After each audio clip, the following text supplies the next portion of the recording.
Hello everyone and welcome back to Alex Elliott Golf. We're down at Ashton and Makerfield Golf Club here. I'm going to give you a great chipping tip so you can chip like the pros on the tour. So today we're going to talk about club selection, setup, impact and distance control. So let's firstly talk about club selection. Now the most common errors I see with a lot of my clients is too much loft around the greens. I'm only 1 or 2 yards from the putting surface here, and a lot of people I see get their 58 sandwich out and try and land it halfway or all the way there.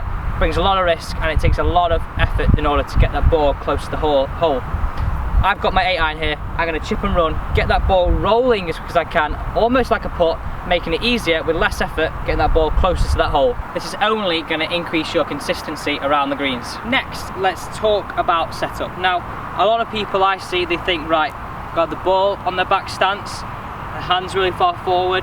Now, this is correct, and this is probably one of the most common misconceptions. A lot of amateurs think, right, this is going to ensure my strike, and allow me to get that ball running. Yes, it will, but for me, it gets that leading edge digging in, you're not using the bounce of the golf club, and it can cause other problems during the golf swing. I want you to set up like this. Ball in the middle of the stance, number 1. Club head width apart, number 2. Weight 70-30 on your left side. Now you can see there's not going to be as much shaft lean on my golf club. All I'm going to point my butt of my club is at my belt buckle, or my belt rung, my first one on my left hand side for a right hander, and my first one on my right hand side for a left hander. Now you can see my hands are only slightly ahead of the golf ball, they're not very far ahead of the golf ball.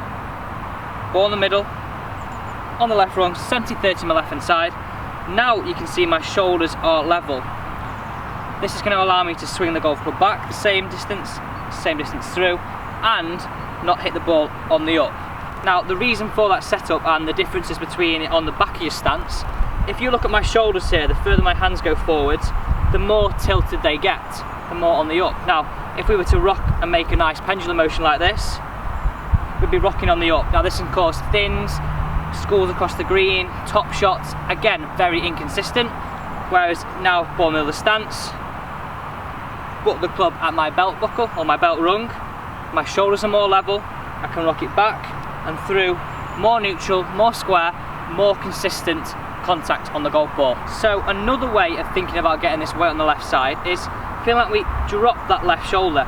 And immediately I drop that left shoulder, I can feel my weight go straight down my left side, my shoulders are level, again allowing me to hit a nice consistent strike. Moving on to distance control. Now for me this all comes with the club selection and picking a landing zone.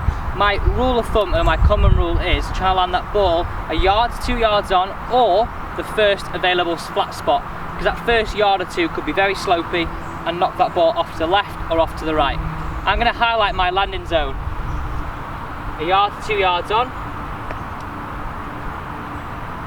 Now this can get bigger or smaller depending on how hard you want to make your practice. Now for me, that's yard to 2 yards on. I've got my 8-iron. All I've got to do is land it in that landing zone, and my pace and my consistency will definitely increase because I've got a constant there. If I'm constantly landing it a yard to 2 yards on, it's going to be easier for me to determine that strike for one, but also how much that ball is going to roll out. Whereas if I take sand wedge, pitching wedge and try to land them at all different points, I'm very hard to determine how far that ball's going to roll, is it going to check, and how it's going to react on the green. So let's finally talk about technique and impact. We've got our good setup, let's go through that again. Feet club width apart, weight 70-30 on our left side, dropping our left shoulder, ball in the middle of our stance, the butt of the club pointing at the left belt rung. Now we've got our setup. You'll see I've got this triangle. Let's maintain this triangle on the way back and on the way through. I most commonly see short back, long through, or vice versa, really long backswing, de-acceleration into the ball, very hard to strike the golf ball consistently, and definitely hard for distance control too. So, thought is here, same length backswing, same length follow through.